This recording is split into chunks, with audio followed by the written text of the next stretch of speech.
So మీ అందరికి కూడా మరి పామ్ సండే శుభాకాంక్షలు, మట్టల ఆదివారపు శుభాకాంక్షలు. సో ఈరోజు చాలామంది ఈ యొక్క అద్భుతమైనటువంటి ఘడియల్ని చక్కగా ఆనందిస్తూ ఉంటారు. సో ఎంతమంది ఎక్కువ పామ్ సండేస్ చూసారండి మనలో?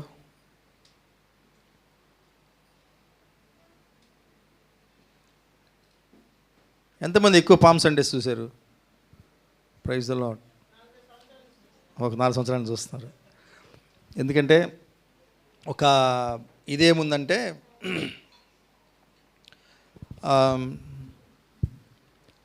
అంటే మనకి ఇవి చూసి ఏమవుద్దంటే వాటి గురించినటువంటి నిజమైనటువంటి అర్థవంతమైనటువంటి ఆచరణల్ని మర్చిపోతాం. ఏదో ఆచారం అయిపోయి చేస్తూ ఉంటాం అన్నమాట. కానీ కొన్ని పండుగల్ని దేవుడే పెట్టాడు పాత నిబంధనలో కూడా. వాటన్నిటికీ ఒక ఉద్దేశం పెట్టాడు దేవుడు. ఎందుకంటే వాటిని తలంచుకుంటూ, అంటే దేవుడు చేసిన ఒక కార్యాన్ని బట్టి ఆ కార్యం తలంచుకోవడానికి కోసం ఒక దినము పెట్టుకున్నారు. ఫర్ ఎగ్జాంపుల్ మనం ఈరోజు దాన్ని గురించి మాట్లాడబోతున్నాం. పస్కా పండుగ ఎందుకు పెట్టాడు దేవుడు? ఎందుకు ఆచరించమన్నాడు? మర్చిపోకూడదు, మీరు మర్చిపోకూడదు. అందుకని సంవత్సరానికి ఒకసారి పండగ చేసుకోవాలా, మర్చిపోకూడదు. ఏం మర్చిపోకూడదు? పస్కా పండుగలో ఏం మర్చిపోకూడదు వీళ్ళు? ఏం చేశాడు ఆ రోజు దేవుడు? భయంకరమైనటువంటి బానిసత్వాన్ని నుంచి ఫైనల్ పోరాటం, ఫైనల్ విక్టరీ, విజయాన్ని దేవుడికి వీళ్ళకి అందించాడు. ఆయన ఏంటో సత్తా ఏంటో చూపించాడు, వీళ్ళందరినీ రక్షించాడు.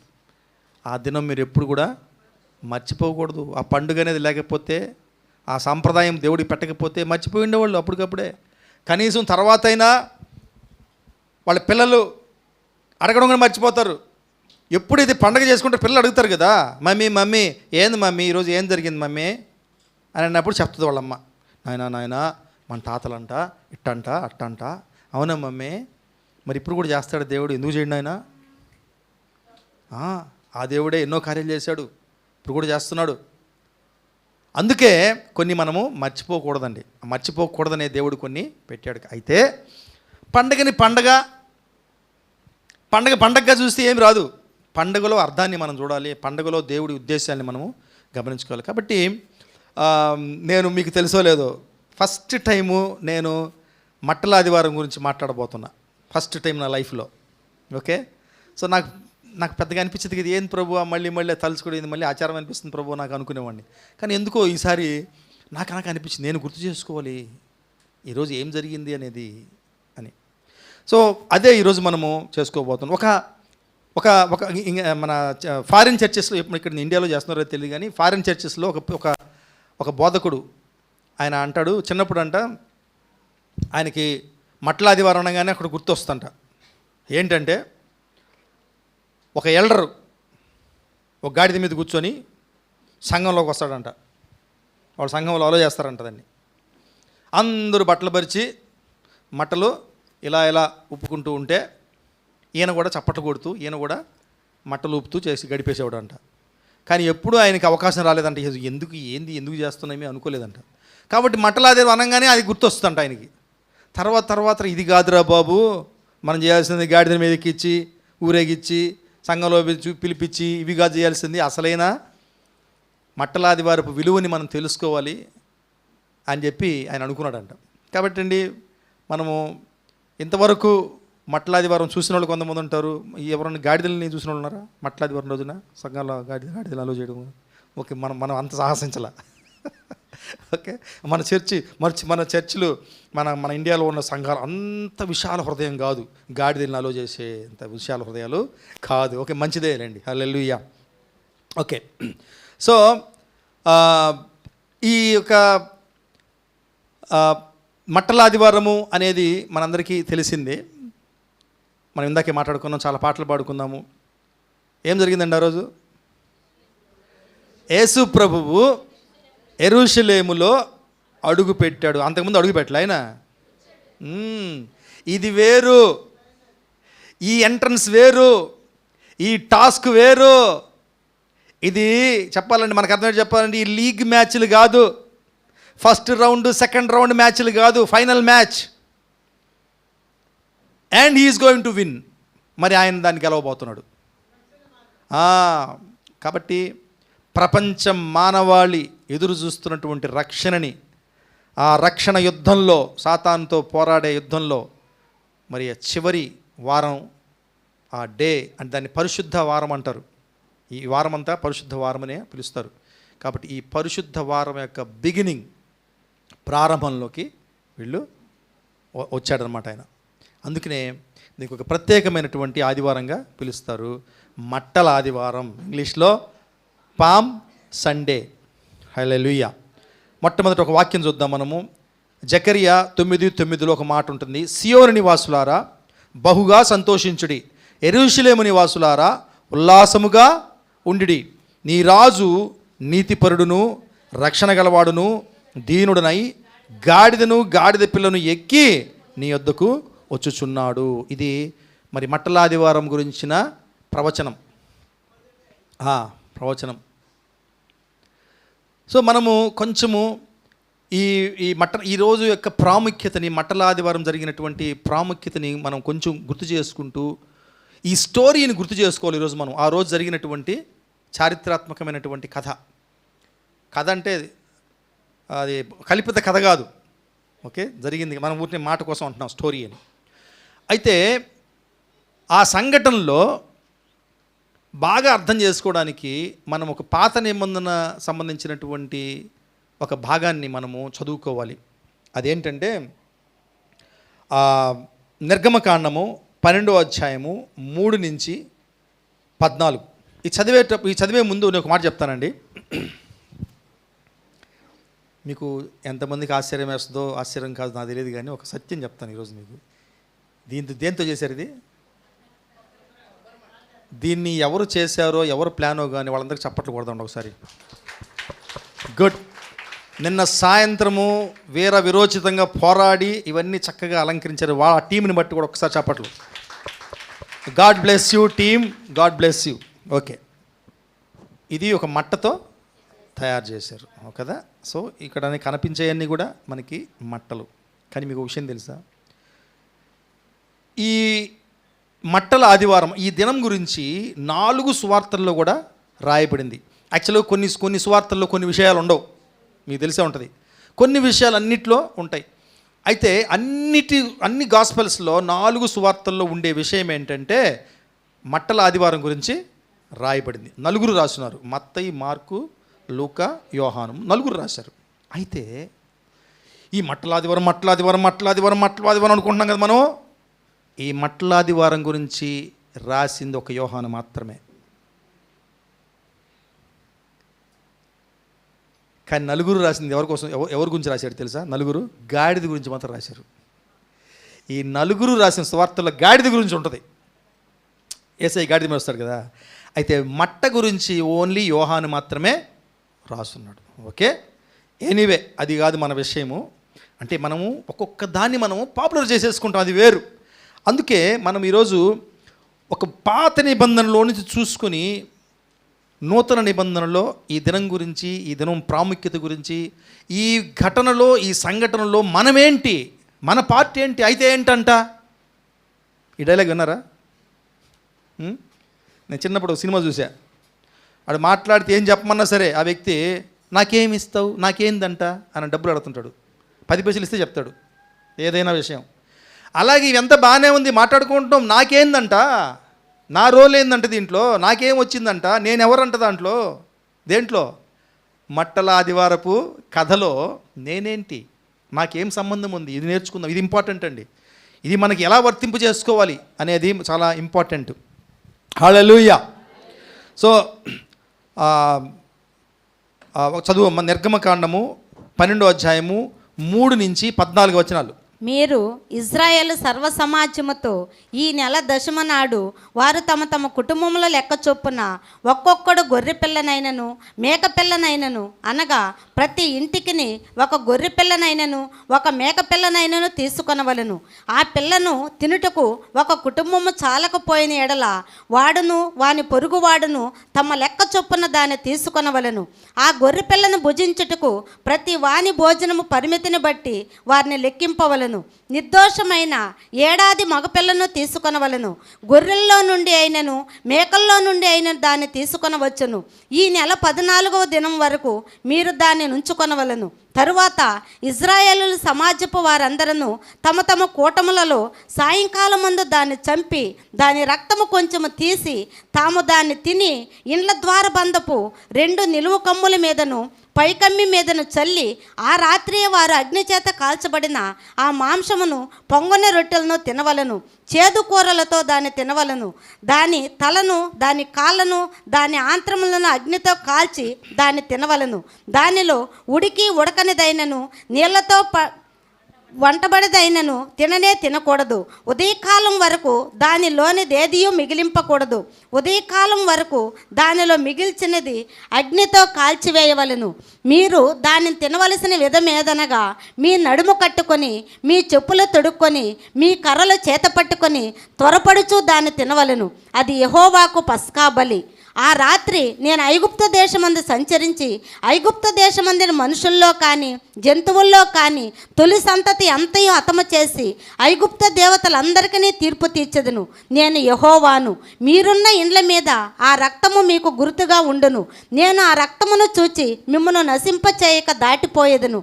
నేను ఐగుప్తు దేశమును పాడు చేయుచుండగా మిమ్ము సంహరించుటకు తెగులు మీ మీదికి రాదు. కాబట్టి ఈ దినము మీకు జ్ఞాపకార్థమైనదగును. మీరు యెహోవాకు పండుగగా దాన్ని ఆచరింపవలను. తరతరములకు నిత్యమైన కట్టడగా దాన్ని ఆచరింపవలెను. ఆమేన్. ఆమేన్. సో ఈ భాగము ఒక విధంగా చెప్పాలంటే ముందుగా ఈ యొక్క మట్టల ఆదివారం గురించి చెప్పబడినటువంటి భాగం. మీరు అనొచ్చు, ఏం బ్రదర్ ఏముంది ఇంట్లో మట్టల ఆదివారం గురించి అని చెప్దాం, మాట్లాడుకుందాం. దీంట్లో ఒక 2 పాయింట్లు నోట్ చేసుకోవాలి. ఇందాక చెప్పాలనుకున్నాను కానీ పర్లేదు. ఒకటి, 10వ దినంలో ఒక పని చేయమన్నాడు, 14వ దినంలో ఒక పని చేయమన్నాడు. ఎన్ని రోజులు గ్యాప్ ఉందండి? 10 రోజులకి 4 రోజులు. ఓకే, 10వ దినం ఏం చేయమన్నాడు అంటే 14వ దినం ఏంటంట, అది పస్కా దినం. యాక్చువల్గా పస్కా అంటే యాక్చువల్గా నేను యూదా భాష చదవలేదు, యూదా గ్రంథం చదవలేదు, కానీ జనరల్గా పస్కా పండుగని యాక్చువల్గా ఇంగ్లీష్లో పాస్ ఓవర్ ఫెస్టివల్ అంటారు. పాస్ ఓవర్ అంటే అర్థమైంది తెలుసా? ఎవరైనా చెప్పగలరా? పాస్ ఓవర్ దాటిపోవడం అంటే బైపాస్. దీని ఎదురుగుండా రాను, నేను దాటి వెళ్ళిపోతా. సో అదే పస్కా పండుగ. దాటి వెళ్ళడం, తప్పించడం, బైపాస్ చేయడం, దాన్ని పట్టించుకోకుండా పక్కన పెట్టేయడం, భద్రపరచడం, ఇలాంటి చాలా అర్థాలు వస్తాయి. ఓకే, సో 14వ దినంలో అది జరిగింది, దాటిపోవడం జరిగింది. మరణదూత వాళ్ళని దాటిపోవడం జరిగింది. వాళ్ళని ముట్టల అంటే వాళ్ళు రక్షించబడ్డారు, భద్రపరచబడ్డారు. అయితే దానికి 4 రోజుల ముందు, 10 రోజుల ముందు ఒక పని చేయమన్నాడు. ఏం పని చేయమన్నాడు? ప్రతి ఫ్యామిలీకి ఒకటి చొప్పున ఒక గొర్రెపిల్లని ఏర్పాటు చేసుకోవడం. అంటే ఫస్ట్ గొర్రెపిల్లని ఏర్పాటు చేసుకోవడము, తర్వాత 4 రోజుల తర్వాత దాన్ని బలి ఇవ్వడం. అంటే పస్కాకి ఎన్ని రోజుల ముందు గొర్రెపిల్లని ఏర్పాటు చేసుకోవడం జరిగింది? అది ఏర్పాటు చేసుకొని దాన్ని ఇళ్ళకి తెచ్చుకోమన్నాడు. వాళ్ళ ఇంట్లోకి తెచ్చుకోవాలి ఆ రోజు. Praise the lord. మనం జాగ్రత్తగా గమనిస్తే ఇక్కడ నేను కూడా నిన్న ధ్యానిస్తున్నప్పుడే అర్థమైంది. ఏమండి, పస్కా ముందు 4 రోజుల ముందు యేసయ్య యెరూషలేములోకి ఎంటర్ అయ్యాడు. అంటే దేవుని గొర్రె పిల్ల. ఇది మీకు డౌట్ రావచ్చు, దేవుని గొర్రెపిల్ల కాదా అని 1 కొరింథీయుల పత్రిక 5:7 రాసిన చూడండి. యేసు ప్రభువుని దేంతో పోల్చారు అందరికీ తెలిసింది. మరొకసారి రూఢి. 1 కొరింథీయులు 5:7 చదవండి అమ్మా. మీరు పులిపిండి లేని వారి కనుక క్రొత్త ముద్ద అవుటకై ఆ పాతదైన పులిపిండిని తీసి పారవేయుడి. ఇంతే కాక క్రీస్తు అను మన పస్కా పశువు వధింపబడెను. క్రీస్తు అను పస్కా పశువు వధింపబడును.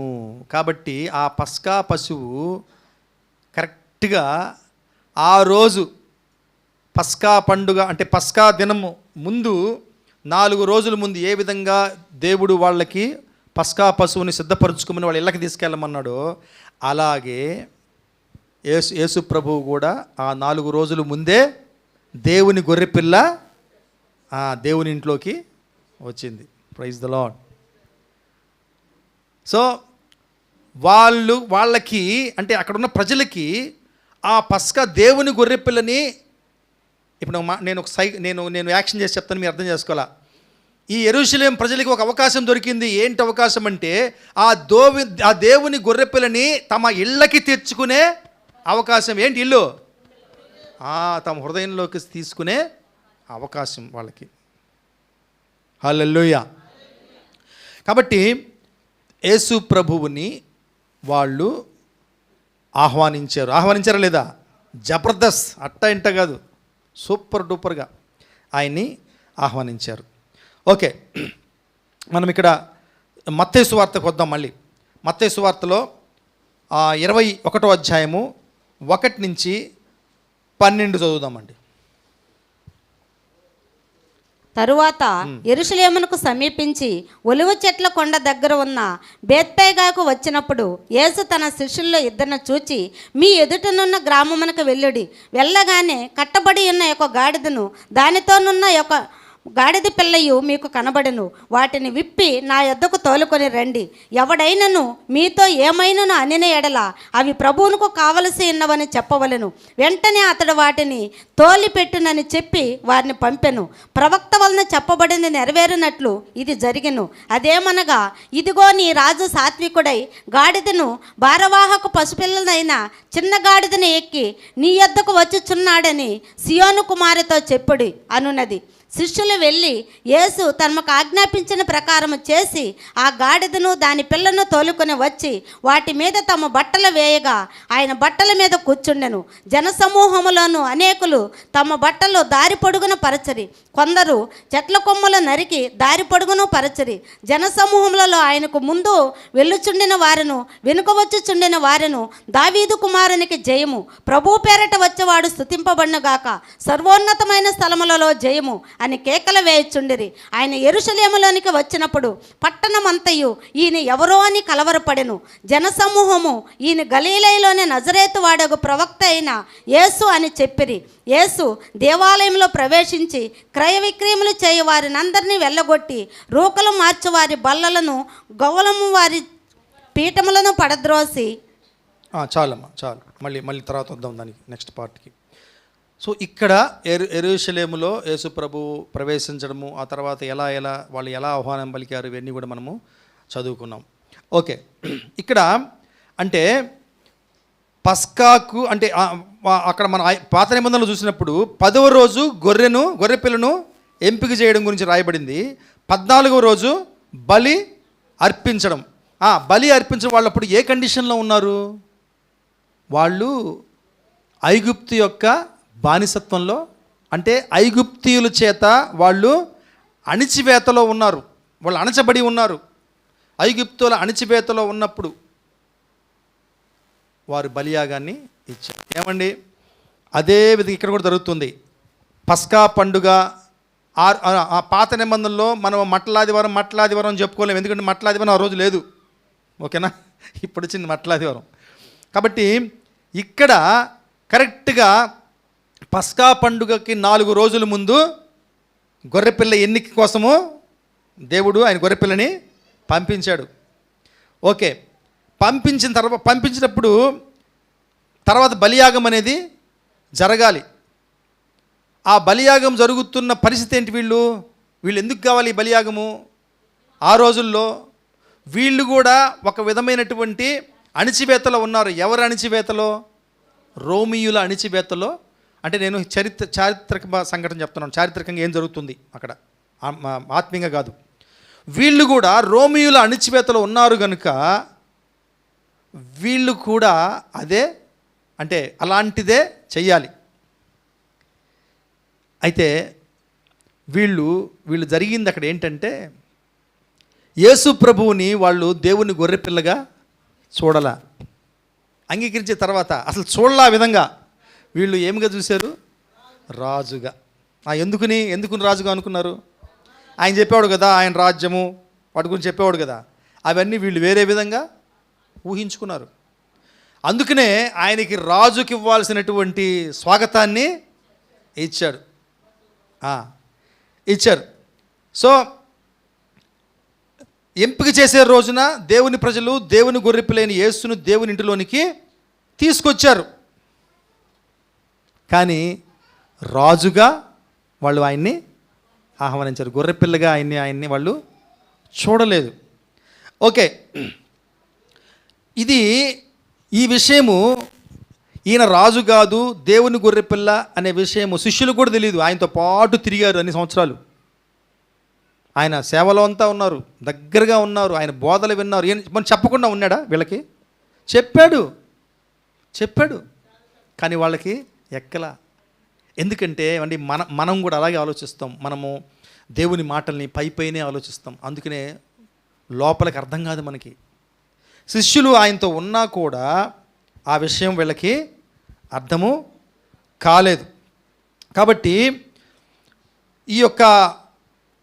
ఈ మట్టల ఆదివారము అనేది దేవుని బలియాగాన్ని ఎన్నుకునే దినం వీళ్ళకి. ఓకే, సో ఇప్పుడు ఒక మాట చూద్దాం. చూడండి, లూకాసు వార్త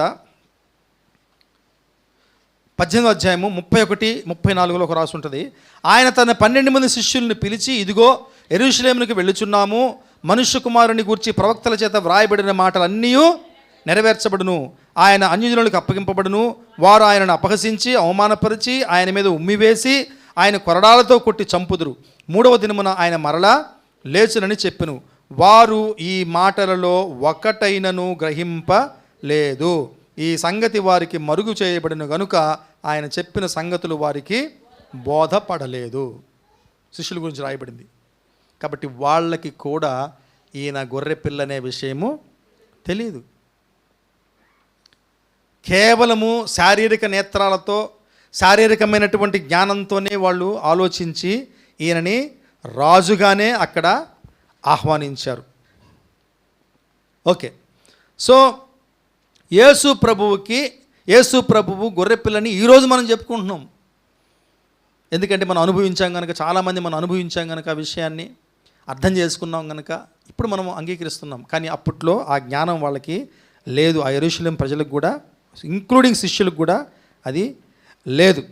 ఓకే, సో వీళ్ళు ఏమనుకున్నారంటే, వీళ్ళు ఎందుకు ఆయనకి అంత గొప్ప ఆహ్వానం పలికారంటే, మోషే లీడర్ ఆ దినాల్లో. మోషే ఎవరింట్లోకి వెళ్ళి రాయబారం చేశాడండి? ఎవరింటిలోకి వెళ్ళి రాయబారం చేశాడు? ఫరో. వీళ్ళ శత్రువు ఫరోనే కదా. అంటే శత్రువు ఇంట్లోకి వెళ్ళి రాయబారం చేసి వీళ్ళని విడిపించిన లీడర్, నాయకుడు. అలాగే వీళ్ళు యేసు ప్రభువుని గురించి కూడా ఊహించుకున్నారు. అప్పుడు యేసు ప్రభు ఎక్కడికి వెళ్ళాలా? అక్కడ ఎవరు రాజు? ఎవరు? హేరోదు ఇంటికి వెళ్ళి ఈయన రాయబారము చెయ్యాల. అంటే వద్దు, అట్లొద్దు, మీరు తప్పుకోండి, రోమన్స్ కింద ఉండొద్దు, మనం పాలించుకుందాము, నేనే రాజుని, నేనే పాలించుకుంటాను, నేను బాధ్యత ఇస్తున్నాను కదా, నేను బాధ్యత తీసుకుంటాను, మీరేం భయపడద్దు అని చెప్పి ఉండాలి ఈయన అని అనుకున్నారు వీళ్ళు. హల్లెలూయా, హల్లెలూయా, ప్రైజ్ ద లార్డ్. ఒక్కసారి గట్టిగా చప్పట్లు కొడదాం మట్టల ఆదివారం మహోత్సవాన్ని. హల్లెలూయా, ప్రైజ్ ద లార్డ్. ఏమండి, ముందుగా చెప్తున్నాను, ఈరోజు కొంచెము హార్డ్గా ఉంటుంది, జోకులు తక్కువ ఉంటాయి, సీరియస్నెస్ ఎక్కువ ఉంటుంది. కాబట్టి నిద్ర ఖచ్చితంగా వస్తుంది. Okay, so don't worry, drink some water and have Kit Kat. Okay, right. మీకు తెలుసా ఫారిన్ కంట్రీస్లో నిద్ర రాకుండా ఉన్నట్టు పని చేస్తారు, ఏం తెలుసా వాళ్ళు? Bubble gum. నేను ఒక లైవ్ ప్రీచింగ్ చూశాను ఒకసారి. చాలా కెమెరాలు ఉంటాయి వాళ్ళ దగ్గర, 20-30 కెమెరాలు ఉంటాయి, అంత పెద్ద చర్చెస్ అవి, తిప్పుతూ ఉంటారు. టపక్ని ఒక ఆమె దగ్గర నుంచి టపక్ని తిప్పేశారు కెమెరా. నేను మళ్ళీ వెనక్కి వెళ్ళే దాంట్లో, ఎందుకు తిప్పారు అని చెప్పి. ఏంటంటే ఆమె బబుల్ వస్తుంది, బబుల్ గమ్ తింటూ ఏది ప్రీచింగ్ జరుగుతుంది, మెసేజ్ చెప్తున్నాడు పాస్టర్ గారు. ఓకే అండి, ఓకే. అలాంటి ఏదన్నా ఉంటే చేయకండి ప్లీజ్. బబుల్ గమ్ నవ్వలండి, చాక్లెట్ వేసుకోండి, చప్పరించండి, పక్కన వాళ్ళు చూస్తే ఒకటి ఇవ్వండి. Praise God. సో ఇక్కడ యేసు ప్రభువుని వీళ్ళు అలా ఊహించారు. సరే, ఒక్క విషయాన్ని మనందరం ఈరోజు అర్థం చేసుకోవాలి. దేవుడు మనల్ని మానవ అణచివేతుదారుల నుండి రక్షించడానికి రాలే. యేసు ప్రభువు మానవ అణచివేతదారుల నుంచి మనం రక్షించడానికి రాలేదండి. ఆయన దేనికి వచ్చాడంటే మన పాపాల నుంచి మనం రక్షించడానికి వచ్చాడు. హల్లెలూయా, హల్లెలూయా. ఏ విషయం వాళ్ళకి అర్థం కాలే. అందుకనే అక్కడ మిస్అండర్స్టాండింగ్స్ జరిగినట్టుగా మనము చూస్తాం. ఈరోజు మనం కూడా ఆలోచించుకుందామండి. మనము ఆత్మీయంగా మనం అందరం కూడా కొన్ని అణిచివేతలకు గురై ఉన్నాం. ఆత్మీయంగా మొదట అణిచివేసింది ఎవరు? మనల్ని సాతాను. ఆ తర్వాత మన ప్రవర్తన, చెడ్డ ప్రవర్తన, మనకున్నటువంటి దురలవాట్లు, మనకున్నటువంటి మరి కొన్ని శాపాలు. మీకు తెలుసా శాపం ఎఫెక్ట్ ఉంటుంది తెలుసా మన లైఫ్లో? జనరేషన్స్, వంశ పారంపర్యంగా వచ్చే శాపాలు ఆ కుటుంబాన్ని అంతా తాకుతూ వెళ్తుంటాయి, నాశనం చేస్తూ వెళ్తుంటాయి. ఇది నేను మా కుటుంబంలో అనుభవించానండి, అనుభవించి చెప్తున్నా. అంటే ఇప్పుడుండే కుటుంబం కాదు, మా తల్లిదండ్రుల కుటుంబంలో జనరేషన్స్, వంశాలుగా ఒక శాపగ్రస్తమైనటువంటి ఆత్మ ఒకటి పనిచేస్తూ ఉంటాయి. వీటన్నిటి చెప్పాలంటే అణిచివేతకు మనం గురై ఉన్నాం. వాటన్నిటి చేత మనము అణిచివేయబడి ఉన్నాం. అయితే మనం ప్రశ్నించుకోవాలి. ఈరోజు పరిశుద్ధాత్మను అడగాలి, దేవా, ఆ రోజు ప్రజలు ఐగుప్తు అణిచివేతలో ఉన్నారు, నువ్వు వచ్చినప్పుడు రోమియుల అణిచివేతలో ఉన్నారు, మరి ఆత్మీయంగా ప్రస్తుతం నేను ఏ అణిచివేతలో ఉన్నాను నాకు చూపించు ప్రభు అని అడుగుదాం. ఖచ్చితంగా అండి, మనం అందరం ఏదో ఒక అణిచివేత కింద ఉంటాం. ఏదో ఒకటి మనం డామినేట్ చేస్తుంది, ఏదో ఒకటి మనల్ని ప్రెస్ చేసేస్తుంటుంది, అణిచివేస్తుంటుంది. కానీ యేసు ప్రభు అటువంటి అణిచివేతల నుంచి మనల్ని విడిపించడానికి వచ్చాడు. హల్లెలూయా, ప్రైజ్ ద లార్డ్. సో ఇంకొక విషయం చూస్తే అక్కడ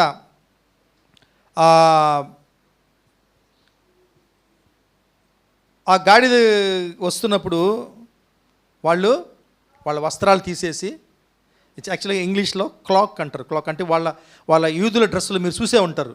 లోపలంతా ఒక అంగీ వేసేసుకో ఉంటారు, ముందు పైనుంచి కింద వరకు, పైన ఒక చిన్న కోట్ లాంటిది వేసుకో, వాళ్ళ డ్రెస్ అది.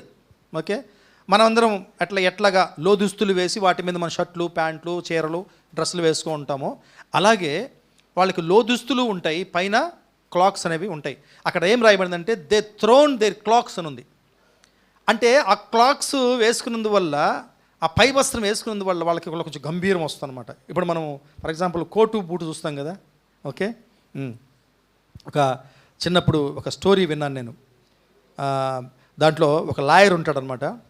ఆ లాయరు ఆయన చాలా పేద వ్యక్తి, ఆయన సరైన కేసులు రావు. అయితే ఇంట్లో కూడా పస్తులు పడుకుంటారు పాపం, అన్నం కూడా దొరకదు వాళ్ళకి, చాలా ఇబ్బందులు పడుతుంటారు.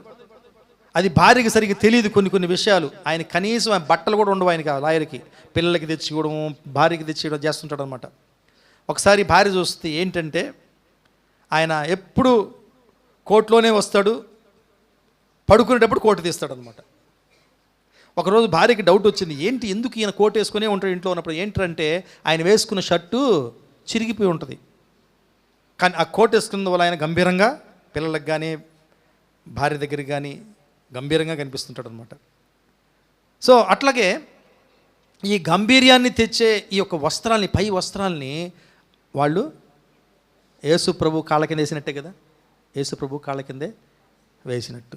ఇక్కడ మనం ఈ టాపిక్ మనం మాట్లాడుకోలేదు. ఏది మనం గాడిదలమి, ఓకే, మన మీద యేసయ్య ఉన్నాడు కాబట్టి మనకు విలువ, అవన్నీ మనం వినేసాము. ఇది ఈరోజు కొంచెం వేరే విషయాన్ని మాట్లాడుకుందాం. ఓకే, గాడిద వైపు వెళ్ళొద్దు మీరు. ఓకే, గాడిద లేదు ఇక్కడ. ఓకే, వీళ్ళు ఆ వస్త్రాలను తీసి ఆ యేసు ప్రభు ఒక కాళ్ళ ముందు వేస్తున్నట్టుగా మనము చూస్తాం. Okay, right. ఇప్పుడు ఇక్కడ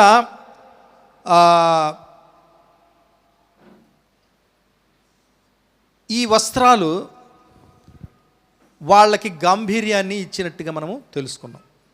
అంటే వాళ్ళలో ఉన్నటువంటి లోటుపాట్లు అవన్నీ కూడా చక్కగా అవి కవర్ చేస్తాయి. అయితే వాళ్ళు ఏమైనా పట్టించుకుంటున్నారు అప్పుడు యేసుప్రభు వచ్చినప్పుడు? అది తీసేస్తే నేను అందవిహీనంగా కనిపిస్తాను, మళ్ళీ నాకు అవి చిరిగిపోయిన అంగీలు కనిపిస్తాయి ఏమో అనుకుంటున్నారా? రావట్లా.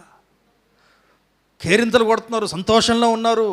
ఏమి ఇచ్చినా ఈయనకి తక్కువే, మనం రక్షిస్తాడైనా, మనల్ని డెలివరీ చేయడానికి వచ్చాడైనా అని చెప్పేసి వాళ్ళు చేస్తూ ఉన్నారనమాట. చేస్తూ ఉన్నారు, అడవేస్తూ ఉన్నారు. సో ఈరోజు ఇంకొక ప్రశ్న వేసుకుందాం. ఈరోజు మనమే ఏమండి, మనం ఎటువంటి వస్త్రాల కింద ఉన్నాం? ఇంకా చెప్పాలంటే మనం ఎటువంటి వస్త్రాల కింద దాక్కో ఉన్నాం? మనం ఎటువంటి వస్త్రాలు వేసుకొని గంభీరంగా కనిపిస్తున్నాము? ఆ వస్త్రాలని మనము యేసుప్రభుకి ఇవ్వాలా, యేసుప్రభు కాళ్ళ దగ్గర పడవేయాలి. ఏమండి, చాలామంది మీ వేషధారణ వస్త్రం కింద ఉంటాం. మనందరం వేషధారణ వస్త్రం అంటే బయటికి అందరూ బాగా కనిపిస్తూ ఉంటాం. ఎప్పుడు మనల్ని దేవుడు దీవిస్తాడు తెలుసా? ఎప్పుడైతే ఈ యొక్క వేషధారణ వస్త్రాన్ని తీసేసి నువ్వు ఉన్నట్టే దేవుడు కనిపిస్తే బ్లెస్ చేస్తాడండి. ఎందుకు ఈరోజు పరిశుద్ధాత్మ దేవుడు చెప్పమంటున్నాడు ఈ మాట. చాలామంది మనం ఇంకా ఆ వేషధారణలోనే ఉన్నాం. నిజంగా దేవుడి ఆశీర్వాదాలు మనం రుచి చూడాలి అంటే నిశ్చయముగా మనము ఆ వస్త్రాన్ని విప్పేసేయాలి. ఆ వేషధారణ వస్త్రాన్ని తొలగించుకోవాలి.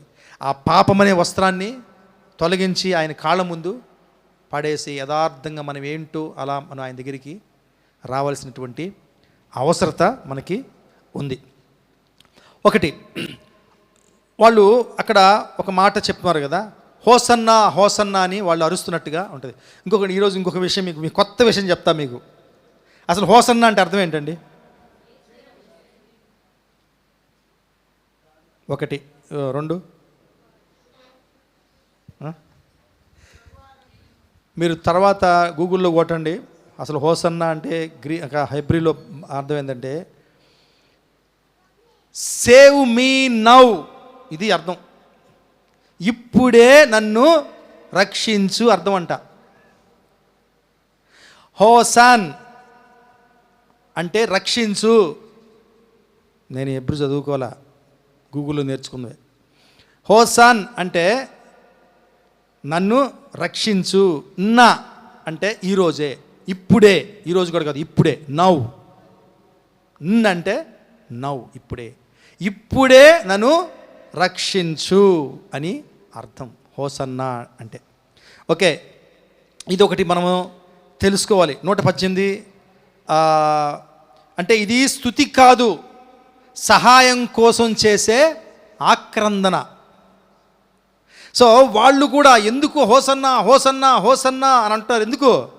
వాళ్ళంతా విసిగిపోయి ఉన్నారు రోమియుల కింద, ఆ రోమియుల బానిసత్వంలో పడి వాళ్ళందరూ అంత దాని నుంచి బయటపడాలని ఉన్నారు కనుక ఆ పదం వాళ్ళు యూజ్ చేశారు. హోసన్నా, ప్రభువా దేవుని నామంలో వచ్చి వాడు దీవించబడుగాక, ఇప్పుడే మమ్మల్ని రక్షించు, హోసన్నా హోసన్నా. చాలా ఇంగ్లీష్ బైబిల్స్లో కూడా ఉంటుంది, అది కరెక్ట్ సరిపోతుంది మీనింగ్. ఓకే, మనం జస్ట్గా మనం ఏం చేస్తుంటాం, హోసన్నా హోసన్నా అని మన స్తుతి గీతాలుగా పాడుతుంటాం. ఓకే, ఎందుకు పాడతారంటే నాకు అర్థమైంది, ఆయన తక్షణమే రక్షించేవాడు అని మనం స్తుతిస్తున్నాం దేవుణ్ణి. హల్లెలూయా, ప్రైజ్ గాడ్. కాబట్టి ఇక్కడ మనము అంటే 118, 24, 27 చదివామా? చదవండి. కీర్తనలో 118, 24 నుంచి 27 3 వచనాలు. ఇది యెహోవా ఏర్పాటు చేసిన దినము, దీని యందు మనం సంతోషించి ఉత్సహించి సంతోషించదము. యెహోవా దయచేసి నన్ను రక్షించుము, యెహోవా దయచేసి అభివృద్ధి కలిగించుము. యెహో పేరట వచ్చువాడు ఆశీర్వాదం పొందునుగాక. యెహో మందిరములో నుండి మేము దీవించుచున్నాము. చాలమ్మా. అంటే దీన్ని మెస్సయ్య రక్షకుడి కీర్తన అని కూడా అంటారు. ఈ 118వ కీర్తనని దాంట్లో రాయబడినటువంటి దాంట్లో మనం చూడొచ్చు, ఎమర్జెన్సీ మనం ఫీల్ అవుతాం. ఇక్కడ ఎమర్జెన్సీ చాలా భయంకరమైనటువంటి ఆపదలో ఉన్నట్టుగా మనం వింటాం. సో దాని నుంచి వచ్చిందే ఈ హోసన్నా అనే కాన్సెప్ట్ కూడా దాని నుంచే వచ్చింది. అంటే ఇప్పుడు చెప్పాలండి మనం ఎవరికైనా, హోసన్నా అంటే ఏంటి? ఇప్పుడే నన్ను రక్షించు, ఇప్పుడే నన్ను రక్షించు అంటే. కాబట్టి మనం హోసన్నా ఎందుకంటే తక్షణము రక్షించే దేవుడు, ఇమ్మీడియట్గా మనం పిలిచిన తోడనే మనం రక్షించే దేవుడు అని మనము తెలుసుకుంటాం అన్నమాట. ఓకే, సో ఈ యొక్క యేసు ప్రభువుని రాజుగానే వాళ్ళు గుర్తిస్తున్నారు కానీ గొర్రెపిల్లగా గుర్తించట్లేదు. ఏమండి, రాజుగా యేసు ప్రభు రాజేనా? రాజే. కానీ రాజుగా రావడం అనేది ఆ రోజు జరగల. ఇది గుర్తుపెట్టుకోవాలి మనం. ఆ రోజు మట్టలాదివారం రోజున యేసు ప్రభువు ఆ రక్షకుడిగా దేవుని గొర్రెపిల్లగా ఎంటర్ అయ్యాడు. అయితే రాజుగా వచ్చే దినము ఒకటి ఉన్నది, అది ఇంకా జరగలేదు. అది ఎప్పుడు జరుగుతుందంటే, ఏ రోజైతే ప్రతి మోకాలు ఆయన ముందు వంగుతుంది, యేసు ప్రభుని ప్రభువుగా ఒప్పుకుంటుంది. 2 రకాలు మోకాళ్ళు ఉంటాయి, ఒకటి లెఫ్ట్, ఒకటి రైట్. అది కాదండి. ఒకటి దేవుణ్ణి ఆరాధిస్తూ మోకరిల్లే మోకాలు. 2 దేవునికి భయపడుతూ సరెండర్ అయిపోతూ శత్రువుగా సరెండర్ అయిపోతూ వంగే మోకాలు. 2 మోకాళ్ళు వంగినాయి లేదా? అందుకని ఒకరోజు వస్తుంది, ఎప్పుడంటే when he comes as king of kings and lord of lords, రాజులకు రాజుగా ప్రభువులకు ప్రభువుగా వచ్చే దినం ఒకటి ఉంది. ఆ దినమున ఇవి జరుగుతాయి. మట్లాదివారం రోజు జరగలాది. వీళ్ళు అనుకున్నారంతే, రాజుగా అనుకున్నారు. అది అప్పట్లో అనుకోవాల్సిన విధానం కాదు. అది అప్పుడు గొర్రెపిల్లగానే వాళ్ళు నమ్ముండాలి ఆయన్ని. వాళ్ళ ఆత్మరక్షణ కోసము వాళ్ళు ఆయన్ని, ఆ గొర్రెపిల్లని నమ్ముండాలి. అది జరగల అప్పుడు. ఓకే, అలాగే వీళ్ళు ఈయన ఎక్కడికి వెళ్తారనుకున్నారండి? ఈయన హేరోద్ దగ్గరికి కదా. హేరోద్ దగ్గరికి పోవాలి, ఎందుకంటే మోసే పోయాడు కదా. కాబట్టి యేసు ప్రభు కూడా హేరోద్ దగ్గరికి పోయాడు. ఎక్కడికి పోయాడినా? దేవాలయానికి పోయాడు. దేవాలయం హేరోద్ ఉంటాడా? ఏమండి, నీలాంటి నాలాంటి విశ్వాసులు ఉంటారు అక్కడ, అవునా కదా? చర్చికి వెళ్ళారు అనుకున్నాం. ఓకే, అక్కడ కొరడా విప్పుతున్నాడు. ఎంత అన్యాయం అండి ఇది. మేమేమో హేరోద్ దగ్గర పోయి రాయబారం చేస్తాడనుకుంటే నువ్వు చర్చికి వచ్చి ఏంది పనులు? మనమైతే అంటాం యేసు ప్రభుని. ఎక్కడికి వెళ్ళాడైనా హేరోద్ ఇంటికి వెళ్ళలేదు, దేవుని ఇంటికి పోయాడు. ఎందుకని? మొదట ఆయన నీతిని రాజ్యాన్ని వెతకండి, మొదట లోపల శుభ్రం చేసుకోండి. దేవుని దండన తీర్పు ఎక్కడ మొదలవుద్దంట? దేవుని ఇంటి నుంచే. నువ్వు నేను సక్రమంగా దేవునిలో ఉంటే బయట శత్రువులను కూడా మనం జయిస్తాం. ఇది అర్థం చేసుకోలేదు వాళ్ళు. ఓకే, అక్కడ ఒక మనం అర్థం చేసుకోవాలి. అక్కడ ఎందుకు యేసు ప్రభు కొరడా జులిపించాడు? అక్కడ పరిస్థితులన్నీ తలకిందులైపోయినాయంట. ఏమండి, ప్లీజ్ దయచేసి, నాకు నిద్ర వచ్చేస్తుంది, మీరు నిద్ర వచ్చిన వాళ్ళు అలాగ తిరగండి, లేకపోతే బయటికి వెళ్ళి నీళ్లు తాగండి, మొహం కడుక్కొని రండి. ఓకే, కొంతమంది అంటున్నారు, కొంతమంది అంటున్నారు. ఎట్ట కూడా అనండి, కళ్ళు తెరుచుకోనండి, కానీ దీన్ని కూడా తెరుచుకోనండి. ఓకే, అది విషయం. ఇది చాలా important. Praise the Lord. Okay, so ఎక్కడున్నానండి మనం? అక్కడ పరిస్థితులు తలకిందులుగా ఉన్నాయి. మనం అంటాము ఒక్కోసారి దేవుడు తలకిందులు చేసేస్తాడు. ఏమన్నా తలకిందులు చేయడైనా? దేవుడు తలకిందులు చేసే వ్యక్తి కాదు. మనం తలకిందులు చేసేసుకుంటే వాడిని సరి చేస్తాడు. ఇది జరిగేది. మనం అట్లా చెప్పుకుంటాం, మా దేవుడు తలకిందులు చేస్తాడు అని చెప్పి. తలకిందులు చేయడైనా ఉల్టా పుల్టా చేసే దేవుడు కాదు. నువ్వు ఉల్టా పుల్టా చేసి ఉంటే తను సరిగ్గా పెడతాడు. ఆ సరిగ్గా పెట్టడానికి కొరడా జొలిపించాడు ఆయన. ఈరోజు ఇంకో ప్రశ్న వేసుకుందాం మనందరినీ. మన జీవితంలో ఎక్కడ మనం అస్తవ్యస్తంగా చేసుకున్నాం ఆలోచించుకుందాం. మన లైఫ్లో ఆలోచించుకుందాం. పరిశుద్ధాత్మని మాట్లాడమని అడుగుదాం. ఈరోజు మనల్ని మనసుతో మాట్లాడమని అడుగుదాం. దేవా, నా లైఫ్లో ఎక్కడ నేను గందరగోళం చేసుకున్నాను, నువ్వు సరిచేయి ప్రభువా, నువ్వు సరిచేయి. సరి చేశాడు లేదు, అక్కడ సరి చేశాడు. ఎందుకంటే ఆయనకి తెలుసు ఎక్కడ సరి చెయ్యాలో సిస్టమ్ని అక్కడ సరి చెయ్యాలా. అప్పుడు మిగతాయన్నీ కూడా బాగుపడిపోతాయి. మనం చాలాసార్లు మాట్లాడుకున్నాం కదా, దేనికి ప్రాధాన్యత ఇవ్వాలో దానికి ముందు మనం ప్రాధాన్యత ఇవ్వాలి. అందుకనే ఆయన నేరుగా హెరోదు ఇంటికి పోలా. ఆయన పని అది కాదు. అప్పుడు టెంపుల్కి పోయాడు. అరే బాబు, దేవుణ్ణి ఆరాధిస్తున్న ఈ ప్లేస్లోనే, నీ లైఫ్లోనే ఈ విధంగా గందరగోళం ఉంటే నీకు ఎక్కడ దేవుని ప్రొటెక్షన్ వస్తుంది? కాబట్టి ఇది సరి చేసుకో. దేవుడు ఈరోజు మనల్ని అడుగుతున్నాడండి, ఎక్కడ గందరగోళం ఉంది మన జీవితంలో? దేవుణ్ణి ఆహ్వానిద్దాం మన హృదయంలో. మనం ఏం చేస్తాం తెలుసా? ఎవరైనా గెస్ట్ వస్తే మనం ఇది కూడా మాట్లాడుకున్నాం. నేను మాట్లాడుకుని చెప్తుంటా, ఇసుక్కోబాకండి, మళ్ళీ వినండి. మనం ఇంటికి ఎవరికైనా గెస్ట్లు వస్తే ఏం రూములు చూపిస్తాం ఆయనకి? గెస్ట్లకి బాగా సర్ది పెట్టి అవి మాత్రం చూపిస్తాం. ఈ రూము అది స్టోర్ రూమ్లే, అది స్టోర్ రూమ్. వాళ్ళు అడగరు స్టోర్ రూమ్ చూస్తామని. ఎవరు అడుగుతారా? సో ఎంతవరకు అవసరమో అంతవరకే. ఏమండి, యేసు ప్రభు దగ్గర అదే పని చేస్తుంటాం మనం. నో, ఆయన వచ్చిందే బూజు పుట్టినటువంటి మన రూముల్ని క్లీన్ చేసి దాన్ని ఉపయోగంలో తేవాలని వచ్చాడు. కాబట్టి మన హృదయంలో కూడా, మన జీవితంలో కూడా కొన్ని గదులకే ఆయన అనుమతిస్తాం. ఎంత అస్తవ్యస్తంగా ఉన్నా సరే కొన్ని గదుల వరకే దేవుడు అడుగుతున్నాడు మనందరినీ ఈరోజు. అన్ని గదుల్లోకి అనుమతించండి, నేను సరి చేస్తాను అన్నిటినీ. కొన్నిటికి ఎస్, కొన్నిటికి నో కాదు. అన్ని రూమ్స్ తెరవండి, నేను వస్తా. ప్రైజ్ గాడ్, హల్లెలూయా, హల్లెలూయా. మేము ఇన్స్పెక్షన్ జరుగుతుంటే సర్వీసుల్లో ఆ ఇన్స్పెక్ట్ చేసే అతను వస్తే అన్నీ చూస్తేవాడు అనమాట. సో మా బాసులు ఏమనే వాళ్ళు అంటే, ఈయన ఇక్కడ ఎంటర్ అవుతాడు, సెక్యూరిటీ కదా, సెక్యూరిటీ అన్నప్పుడు అన్నీ వీళ్ళకి తెలిసి ఉంటుంది ఎక్కడ ఎంటర్ అవుతాడు. ఎందుకంటే వీళ్ళు సెక్యూరిటీ పెట్టాలి వాళ్ళకి. అందుకని వీళ్ళు సీక్రెట్లు చెప్పేసేవాళ్ళు మాకు. ఆయన ఇక్కడ వస్తాడు, ఈ గేట్లోంచి ఎంటర్ అవుతాడు, ఈ రోడ్డు మీద వెళ్తాడు, ఈ రోడ్డు మీద అట్టు వెళ్తాడు, పెద్ద ఆఫీస్ ఉంది కదా, అక్కడికి వెళ్ళి అడ్మిన్లోకి వెళ్తాడు, అడ్మిన్లో బ్రేక్ఫాస్ట్ చేస్తాడు, అక్కడి నుంచి లాంచ్ ప్యాడ్ చూస్తాడు. మీ సిఆర్ కూడా చెప్తున్నాను నేను.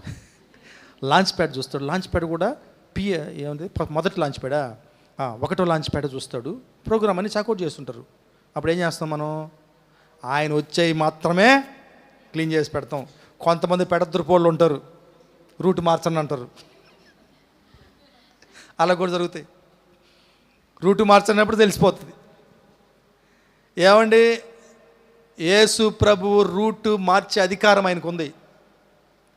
రూటు మార్చి ఏ గదిలో అయినా దొరకడం అధికారం ఉంది. కానీ ఆయన ఇంగితం కలిగిన వాడు, నీకు రెస్పెక్ట్ ఇచ్చేవాడు. ఎగిసి తన్ని నీ రూమ్లోకి రాడు, కొడతాడు కదా, తలుపు కొడతాడు తీయమని. కాబట్టి మనము ఆయనకి రెస్పెక్ట్ ఇచ్చి మన ద్వారాలన్నీ తెరుద్దాం, మన రూములన్నీ తెరుద్దాం. బాగాలేకపోతే ఏం ఫీల్ అవ్వద్దు, ఆయన చేస్తాడు, క్లీన్ చేస్తాడు, మనల్ని సిద్ధపరుస్తాడు, గజిబిజిగా ఉన్న వాటిని రైట్గా చేసి పెడతాడు. సో తలకిందులు చేసిన వాటిని సరిగ్గా చేస్తాడు. అయితే ఇవి ఏవి కూడా వీళ్ళ అంచనాలకు సరిగా జరగల. అర్థమైంది కదండి. రాజు అనుకున్నారు, తీసుకొచ్చారు. హేరోదు ఇంటికి పోతాడు అనుకున్నారు. చాలా గౌరవం ఇచ్చి వీళ్ళ బట్టలు కూడా ఆయనకి వేశారు, చాలా గౌరవం వచ్చి తీసుకొస్తే ఈయన హేరోది ఇంటికి వెళ్ళకుండా ఎక్కడికి వెళ్ళాడు? దేవాలయంలో గమ్మున ఉన్నాడా? మొక్కుకొని ఒక ప్రార్థన చేసి కానుకిచ్చేసి వెళ్ళిపోయాడా? లేదు, అక్కడ వాళ్ళనే చేవాట్లు పెట్టాడు. ఇదేంది ఇదంతా అని వీళ్ళ ఇదంతా అంచనాలన్నీ కూడా దెబ్బతినిపోతున్నాయి. ఏ అంచనాలు తూకట్లా, వాళ్ళు డిసప్పాయింట్ అయిపోయారు. అందుకనే ఏ నోటితో వాళ్ళు హోసన్నా హోసన్నా హోసన్నా ప్రభునామంలో వచ్చి వాడు స్తుతించబడుగా కనిన వాళ్ళు అన్నారో, ఆ నోటితోనే చివరికి ఏమన్నారండి? ఆదివారం హోసన్నా, శుక్రవారానికి వచ్చేప్పటికి సిలువై సిలువై, ఆ జనమే సిలువై. ఇంకొక ప్రశ్న వేసుకుందాం మనం. మన అంచనాలకు అనుకూలంగా దేవుడు ఒకవేళ చేయకపోతే మనం కూడా మన రూట్ మార్చుకుంటున్నామా? స్తుతించిన నోటితోనే ఆయన శపిస్తున్నామా? సణుక్కుంటున్నామా? కొనుక్కుంటున్నామా? ఒకసారి ఆలోచించుకుందామండి. ఎక్కడ రూల్ లేదు నువ్వు అనుకున్నట్టు దేవుడు చేస్తాడని. నువ్వు లోబడితే ఆయన అనుకున్నట్టు చేస్తాడు. మనుషులు చేసే ప్రతి ప్లాన్ కన్నా ఎక్సలెంట్గా ఉంటుంది ఆయనది, నో డౌట్, గ్యారంటీ. ఎందుకు మనం డిసప్పాయింట్ అవుతున్నాం ఈ రోజుల్లో? ఎందుకు అంటే మన అంచనాల ప్రకారం దేవుడు కార్యం చేయట్లే. మనం అనుకున్నట్టే జరగాలి. వదిలేద్దాం ఈరోజు దేవుడికి. దేవా నీ అంచనాల ప్రకారము చెయ్యి. ఆలోచించుకుందాం ఈరోజు. పరిశుద్ధాత్మ క్వశ్చన్ చేస్తున్నాడు మనల్ని. నీ అంచనాలకు అనుగుణంగా ఉంటే నన్ను స్తుతిస్తావా? నీ అంచనాలకు అనుగుణంగా నేను పని చేయకుండా నా అంచనాలకు అనుగుణంగా నేను పోతుంటే నన్ను గొనుక్కుంటావా? ఏమండి, ఏంటి మన అంచనాలు ఈరోజు? ఆయన అంటే యేసు నా అంచనాల ప్రకారం చేయనప్పుడు నేను ఆయనను దూరం పెడుతున్నానా? ప్రశ్న వేసుకుందాం. నా జీవితంలో తలకిందులుగా సరిగా లేనివి ఏమేమి ఉన్నాయి? ఏమున్నా సరే ఆయన సరిగ్గా చేయగలడు. ఎటువంటి పరిస్థితులైనా సరే అండి, గందరగోళం ఉన్నా సరే, నీకు మనుష్యులు నీతో ఉన్న, నువ్వు తప్ప నీతో కూడాలే, నీతో పాటు నీ పక్కనున్న ప్రతి ఒక్కరూ చెప్తుండొచ్చు నీకు ఇది అసాధ్యము, ఇది జరగదు, ఇది జరగదు జరగదు. నువ్వు ఆయనకి ఇచ్చి చూడు, పోయిందే. ఆయన ఎంత సింపుల్ చేస్తాడంటే పోయిందే. అప్పుడు ఎన్ని గుర్తురావు మనకి, వాళ్ళు అన్న మాటలు వీళ్ళు అన్న మాటలు గుర్తురావు. మనం కూడా అయిపోయిందిలే అనుకుంటామండి. మనం గుర్తెరగాలి దాన్ని. ఎంత ఘనమైన కార్యం దేవుడు చేస్తున్నాడు, ఎన్ని అసాధ్యాలను ఆయన సుసాధ్యము చేస్తున్నాడు. Praise the lord. ఒక్కసారి దేవుడు అడుగుతున్నాడు ఈరోజు, నీ సరిలేని నీ పరిస్థితులను ఆయనకు అప్పచెప్పు. ఏమండి మీకు తెలుసా, మనం అనుకుంటుంటాం పాత నిబంధనలో దేవుడు రాజుల్ని మార్చాడు, జనుల ప్రార్థనలు విని. నేను చెప్పను ఈరోజు, రాంబాబు ఒక్కడ ప్రార్థన చేస్తే గవర్నమెంట్ మార్చేస్తాడు దేవుడు. అంటే రాంబాబు కాదు, నేను ఒక్కడిని ప్రార్థన చేస్తే ప్రభుత్వాన్ని మార్చేస్తాడు దేవుడు. హల్లెలూయా. చెప్పిన వాళ్ళు మాత్రం చప్పట్లు కొట్టండి, నమ్మిన వాళ్ళ మాత్రం చప్పట్లు కొట్టండి. Praise the Lord. హల్లెలూయా. మన దేవుడు ఒక ఇంటి దేవుడు కాదు, ఒక వీధి దేవుడు కాదు, ఒక ఊరి దేవుడు కాదు, ఒక గ్రామ దేవుడు కాదు, ఒక రాష్ట్ర దేవుడు కాదు, జిల్లా దేవుడు కాదు, దేశం దేవుడు కాదు, అంతర్జాతీయ దేవుడు కాదు, సృష్టికి దేవుడు ఆయన. Praise the lord. He can do anything. మళ్ళీ చెప్పుకుంటాం మనం, నా దేవుడు ఏమైనా చేయగలడు. దేవుడు ఇంకో మాట చెప్తున్నాడు, బాగా వినండి. నువ్వు కూడా ఆయనలో ఏమైనా చేయగలవు. హల్లెలూయా. పక్కన చెప్పండి, యేసు ప్రభులో నువ్వు ఏమైనా చేయగలవు. మనకి సాకు కావాలా? నేను చేయలేను, ఆయనే గొప్పవాడు, అందరికీ తెలుసు ఆ విషయం, ఆయన గొప్పవాడని. యేసు ప్రభువులో నువ్వు కూడా ఘనకార్యాలు చేయగలవు, యేసు నామంలో. ఆమేన్. నన్ను బలపరచు వాని యందు నేను సమస్తమును చేయగలను. హల్లెలూయా, హల్లెలూయా. ఈరోజు దేవుడు అడుగుతున్నాడు అండి మనల్ని, ఏమైనా నువ్వు సరిచేయలేని ఉంటే దేవుడికి అప్పచెప్పు. కొంతమంది అంటారు, ఆయన దగ్గరికి వెళ్ళరా నీకు మంచి మాటలు చెప్తాడంటే నేను పోను. ఎందుకు పోవు? తిడతాడు ఆయన. తిట్టు, విను. మాకు చెప్పేవాళ్ళు మా చిన్నప్పుడు, మా హెడ్ మాస్టర్ బాగా కొట్టేవాడు మమ్మల్ని అప్పర్ ప్రైమరీ స్కూల్లో 7th క్లాస్ చదివేటప్పుడు. ఆయనే ట్యూషన్కి పెట్టేవాడు మాకు ఫ్రీగా. అంత ఇష్టం ఆయన స్టూడెంట్స్ అంటే. పాపం నేను ఏడ్చేవాడు, నేను పోను అని. మా అమ్మ అనేవాళ్ళు, నువ్వు వెళ్ళాలి నాన్న, మా వెళ్ళాలా, ఆయన కొడతాడు, ముట్టుక్కేలేస్తాడమ్మా అని చెప్పాడు. భయంకర నొప్పి ఆయన కొడితే, ముట్టుక్కేలేస్తాడంటే. నాన్న ముట్టుక్కేలు వేస్తే ఏమి, ఆయన చూడు ఫ్రీగా చెప్తున్న ట్యూషను, నువ్వు పాస్ అవ్వాలని కదా, మంచి మార్కులు రావాలని కదా. నిజం ఎప్పటికీ గుర్తుందండి. నేను ప్రైజ్ ద లార్డ్ ఆ చిన్ననాటి దినాలు గుర్తొస్తున్నాయి. ఆ ముట్టుక్కాయలు తిని నేను ఇందుకూరుపేట మండలం ఫస్ట్ వచ్చే 7వ తరగతిలో 7th క్లాస్, ఇందుకూరుపేట మండలం అంతా ముట్టుక్కాయలు విందామండి, తిందామండి, పర్లేదు, ముట్టుక్కాయలు తిందాం, మన దేవుడి దగ్గర బాగుపడ్డానికే కదా, ఆయన దగ్గరికి వెళ్దాం, సరి చేసుకుందాం లైఫ్స్ని. హల్లెలూయా. సో లాస్ట్ క్వశ్చన్ అయిపోయింది. లాస్ట్ ప్రశ్న. చాలా ప్రశ్నలు వేసుకున్నాం ఈరోజు, నాకే గుర్తులేవు ఏం ప్రశ్నలు వేసుకున్నాము. 5 ప్రశ్నలు వేసుకున్నా. Very good.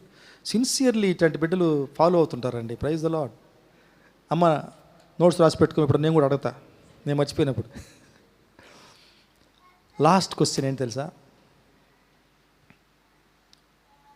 వాళ్ళు మనము ఈ మట్టలాదివారాన్ని ఏ రోజుగా అనుకున్నాము? 4వ రోజు, 10వ రోజు, 14వ రోజు అనుకున్నాం కదా. 10వ రోజు ఏంటంట? ఆ రోజు గొర్రె పిన్నెని బలిచ్చే దినం కాదు, గొర్రె పిన్నెని సిద్ధపరిచే దినం, ఏర్పాటు చేసుకునే దినం, ఇంటికి తెచ్చుకునే దినం. ఈరోజు పరిశుద్ధాత్మ అడుగుతున్నాడు, యేసు ప్రభువుని ఈరోజు నీ ఇంటికి తెచ్చుకుంటున్నావా? ఆల్రెడీ తెచ్చుకున్న వాళ్ళు ఉన్నారు. ఒకవేళ ఈ అనుభవంలో లేకపోతే పరిశుద్ధాత్మ దేవుడు అడుగుతున్నాడు, నువ్వు ఈ రోజైనా యేసు ప్రభువుని రక్షకుడుగా స్వీకరించు. You may sing, you may say it. నువ్వు చెప్పచ్చు, ఆయన రాజులకు రాజుగా నమ్ముచున్నాను, ఆయన్ని ప్రభువులకు ప్రభువుగా నమ్ముచున్నాను, ఆయన స్వస్థపరిచే యెహోవాగా నమ్ముచున్నాను, ఆయన సృష్టికర్తగా నమ్ముచున్నాను, ఆయన సార్వభౌముడిగా నమ్ముచున్నాను. ఇవన్నీ సాతానుడు కూడా చేస్తాడు. కానీ ఈరోజు పరిశుద్ధాత్మ దేవుడు ఈ మట్టలాదివారం రోజు అడుగుతున్నాడు, నువ్వు రక్షకుడిగా నీ పాపముల కోసం ఆయన నీ స్థానంలో గొర్రెపిల్లగా వధించబడిన వాడిని నమ్ముతున్నావా? దేవుని గొర్రెపిల్లగా నమ్ముతున్నావా? ఈ ప్రశ్న వేస్తున్నాడు ఈ పరిశుద్ధాత్మ దేవుడు. ఏమంటే ఒకవేళ ఇక్కడున్న వాళ్ళకి అటువంటి అనుభవం లేకపోతే, యేసు ప్రభువుని దేవుని గొర్రెపిల్లగా నమ్మి ఉండకపోతే, ఇది ఒక మంచి అవకాశం ఈరోజు, ఈ మట్టలాదివారం రోజు ఆయన్ని దేవుని గొర్రెపిల్లగా నమ్ముదాం. మన హృదయాల్లో ఆయనకి చోటిద్దాం. మన హృదయాల్లో గందరగోళమైన పరిస్థితుల్ని ఆయనకి అప్పచెప్దాం. ఏమేమి వస్త్రాల వెనక్కి మనం దాక్కుని జీవిస్తున్నామో అటువంటి పాపపూరితమైనటువంటి వేషధారణతో కూడినటువంటి మన జీవితపు వస్త్రాలని ఆయన పాదాల ముందు పడేద్దాం. ఒక్కసారి మనందరం కళ్ళు మూసుకుందాం. పిల్లరా, ఎన్నో సంవత్సరాలుగా మనము ఈ మట్టలాదివారాన్ని చూస్తున్నాం. ఒక రాజుగా ఆయన అనుకుంటుంటాము, విజయుడిగా మనం అనుకుంటుంటాము. పిల్లరా, ఈ ఒక్క విషయాన్ని మనం గుర్తు చేసుకోవాలి. అసలు ఈ మట్టలు తీసుకొని ఎందుకు ఊపుతారు అంటే, ఎవరైనా విజయవంతుడైనటువంటి ఒక వ్యక్తి వస్తుంటే వాళ్ళకి స్వాగతం పలకడానికి, వాళ్ళకి శుభాకాంక్షలు తెలపడానికి వాళ్ళు ఆ రోజుల్లో పెట్టే ఒక ఆచారం, ఒక సంప్రదాయం. మరి ఆ మట్టలతోటి స్వాగతం పలకడం. అలాగే యేసు ప్రభువుకి ఒక రారాజుగా, ఒక విజయుడిగా వాళ్ళు ఆహ్వానం పలికారు మట్టలతోటి. అయితే వాళ్ళు యాక్చువల్గా ఏమి చేసి ఉండాలో, ఎలా ఆయన నమ్ముండాలో, ఎటువంటి అంచనాలు వాళ్ళకి యాక్చువల్గా ప్రభువు మీద ఉండాలో అవన్నీ చేయలేకపోయారు. వాళ్ళ అంచనాలకు తలకిందులయ్యాయి కనుకనే యేసు ప్రభువుని ఏ నోటితో స్తుతించారో ఆ నోటితోనే సిలువ వేయమని శపించారు. మట్లాదివారం అంటే కేవలం ఒక పండుగ మాత్రమే కాదండి, అది ఎంపిక చేసుకునే రోజు, దేవుని బలియాగాన్ని ఎంపిక చేసుకునే రోజు. పూర్వం ఇజ్రాయేలీయులు పస్కా పండుగ కోసం గొర్రెపిల్లను ఎలాగైతే ఎంచుకునేవాళ్ళో అలాగే దేవుడు లోక పాపాలను మోసుకుని పోయే గొర్రెపిల్లగా యేసుక్రీస్తును మన కోసం పంపాడు. ప్రజలు తమను రోమన్ల నుండి రక్షించే రాజకీయ రాజును కోరుకున్నారు, కానీ యేసు మనల్ని పాప బంధకాల నుంచి విడిపించే రక్షకుడిగా మరి దేవుడు ఆయన్ని పంపించాడు. మన అంచనాలకు తగ్గట్టుగా దేవుడు కార్యం చేయనప్పుడు మనం ఆయన్ని వదిలేస్తున్నామా, లేక మన హృదయాలనే వస్త్రాలను ఆయన పాదాల చెంత పరిచి లోబడుతున్నామా అనేది ఈరోజు మనం దేవుడు మనతో మాట్లాడిన మాటల యొక్క సారం అండి. ప్రార్థించుకుందాం. పరిశుద్ధుడైనటువంటి మా ప్రభువా, ఈ మట్టల ఆదివారం మెసేజ్ ద్వారా మాతో మాట్లాడినందుకు నీకు వందనాలు తండ్రి. ఆ రోజు యెరూషలేం ప్రజలు తమ వస్త్రాలను నీ దారిలో పరిచినట్టు ఈరోజు నా హృదయంలో ఉన్న వేషధారణను, పాపపు పొరలను నీ పాదాల చెంత ఉంచుతున్నాను తండ్రి. నా అంచనాల ప్రకారం కాకుండా నీ చిత్తం ప్రకారం నా జీవితాన్ని నడిపించు. నా జీవితంలో తలకిందులుగా ఉన్న ప్రతి పరిస్థితిని నువ్వు సరిచేసి సమస్తాన్ని నూతనంగా మారుస్తావని నమ్ముతున్నాను తండ్రి.